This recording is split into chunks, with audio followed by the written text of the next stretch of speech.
आइए आज हम लोग नीति श्लोक पढ़ेंगे और नीति श्लोक का अर्थ मैं आपको बताऊंगा, आप सभी लोग ध्यान से सुनेंगे।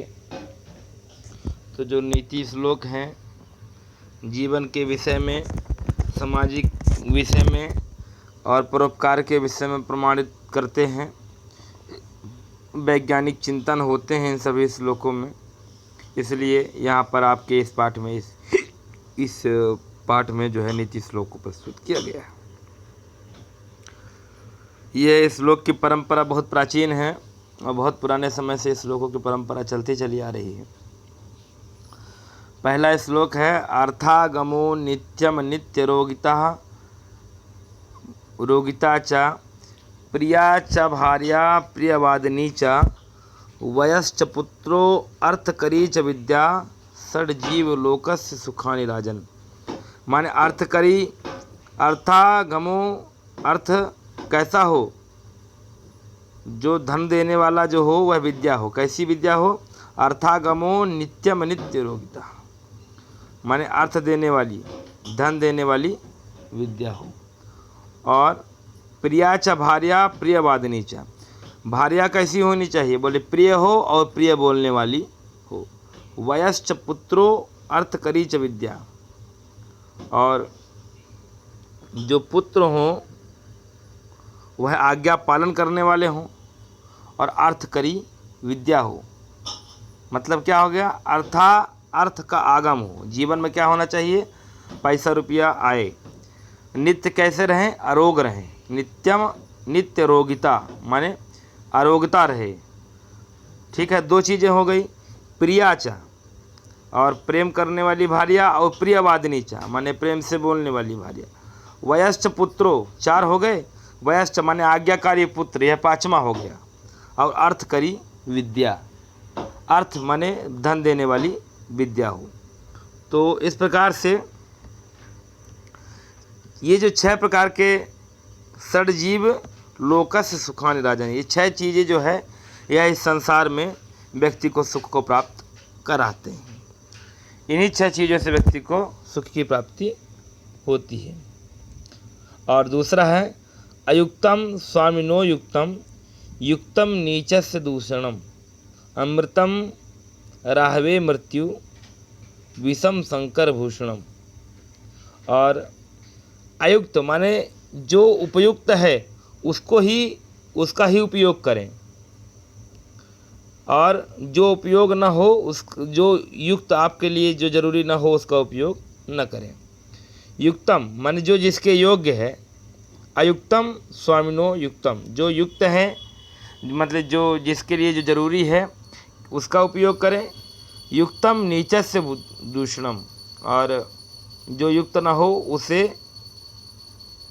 मतलब उपयोग न करें। क्यों? क्योंकि अमृतम राहवे मृत्यु, अमृत पी करके भी राहु जो है मृत्यु को प्राप्त हो गया। और विषम शंकर भूषणम, और विष पी करके भी भगवान शंकर जो है वह क्या हो गया? बोले शंकर जी का वह आभूषण बन गया, माने गले में नीला पड़ गया, वह कंठ नीलकंठ कहला गए।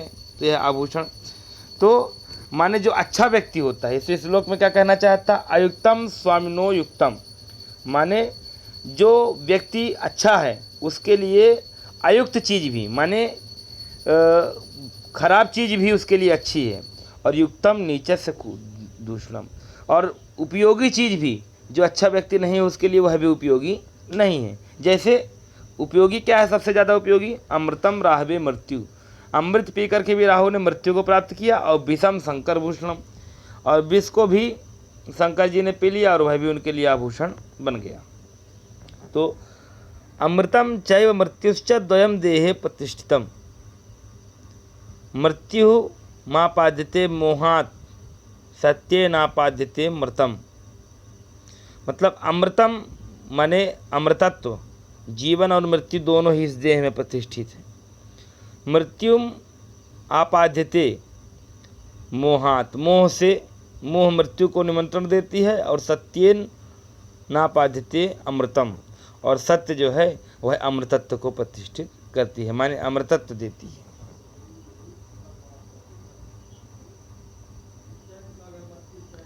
आपत्सु मित्रम जानीयात युद्धे सूरम धने शुचिम भार्या क्षीणेषु वित्तेषु व्यसनेषु च बांधवान अयुक्तम आपत्सु मित्रम, माने मित्र का किस परिस्थिति में मित्र को जाने, आपत्सु मित्रम, आपत्ति में मित्र को की पहचान होती है।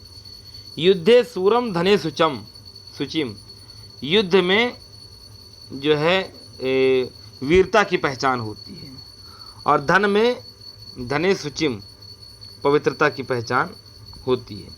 भार्या क्षीणेषु वित्तेषु व्यसनेषु च बांधवान,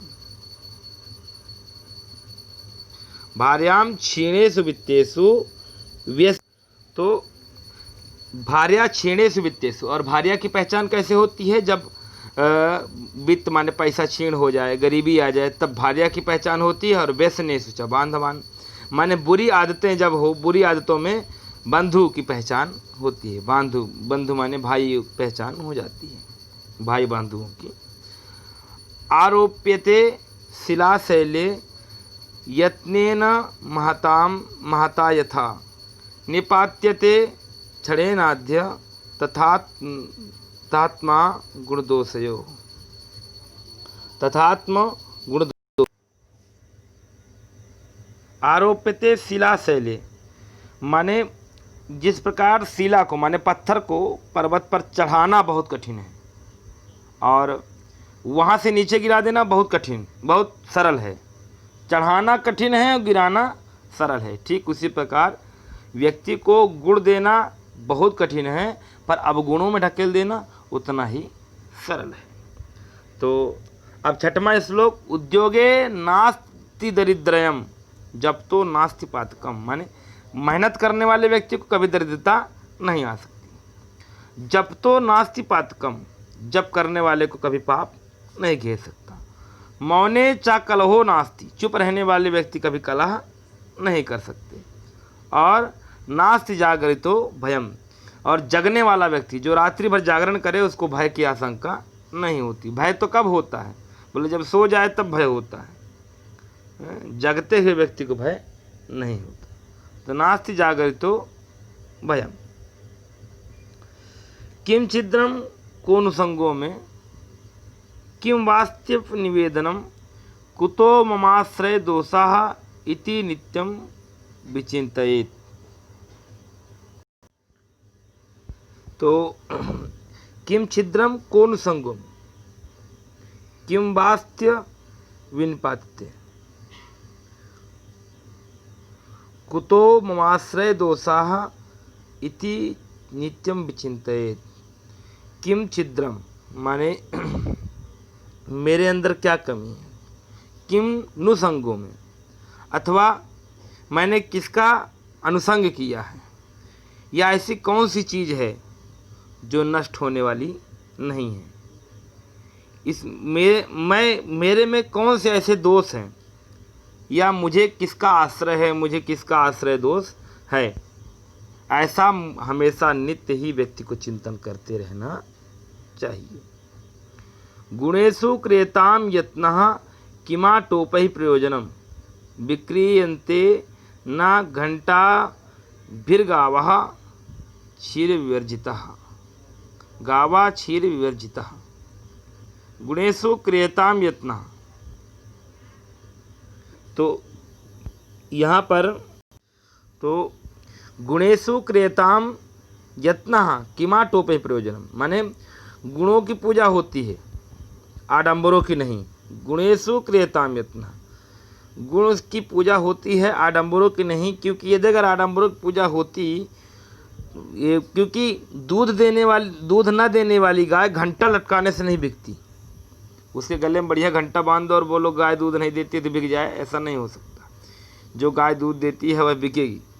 तो इसी प्रकार गुण जो होने चाहिए व्यक्ति के अंदर, आडंबर, व्यर्थ के बाहरी आडंबर नहीं होने चाहिए। तो गुणेषु क्रियताम, आपके अंदर गुण हो, आपके अंदर गुण हो, जरूरत नहीं है बाहरी आडंबरों की। निर्धनस्य विषम भोगो निसत्वस्य विषम रणम, अनभ्यासे विषम शास्त्रम अजीर्णे भोजनम विषम। निर्धन के लिए भोग विलास, माने निर्धन के लिए भोग विलास जो है विष के समान है। और आलसी के लिए रण माने युद्ध भूमि विष के समान है, युद्ध विष के समान है।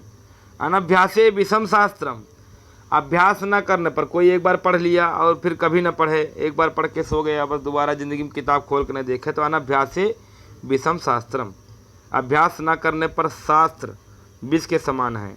और अजीर्ण माने भोजन ज़्यादा कर ले और पचे ना, तो वह जो है वह उसके लिए विष के समान है। तो आज का यह है आपका नीति श्लोक का पाठ आपका समाप्त हुआ।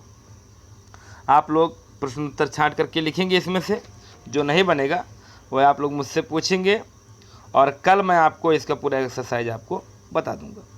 आज के लिए इतना ही बच्चों। आप सभी लोग कॉपी बनाते रहेंगे और जब क्योंकि अब कॉपी मैं चेक करने के लिए आपको बीच में बुलाऊंगा, आप सभी लोग कॉपी दिखाने के लिए किसी भी समय पर एक एक करके डिस्टेंस मेंटेन करके आप लोग को जब बुलाया जाएगा विद्यालय में तो आएंगे और अपनी कॉपी भी ले करके आएंगे और कॉपी आप लोग चेक कराएंगे। तो इसका आप लोग बार बार अर्थ सुनेंगे, अर्थ सुनने से समझ में आ जाएगा। यदि अगर नहीं समझ में आता है तो दोबारा पुनः रिवीजन कर दिया जाएगा, कोई ऐसी बात नहीं, आप लोग पूछें तो आपको दोबारा रिवीजन भी इसमें प्राप्त होगा। तो आज के लिए इतना ही बच्चों, और आगे हम लोग मिलेंगे कल की अगली वीडियो में। आपको मैं इसमें जो भी चीज़ें हैं एक्सरसाइज के विषय में मैं सब आपको कल करवा दूंगा, और खाली स्थान, सही जोड़ी, श्लोक की पूर्ति, जो भी चीज़ें हैं ये मैं आपको कल अच्छे से बता दूंगा। आज के लिए इतना ही, धन्यवाद।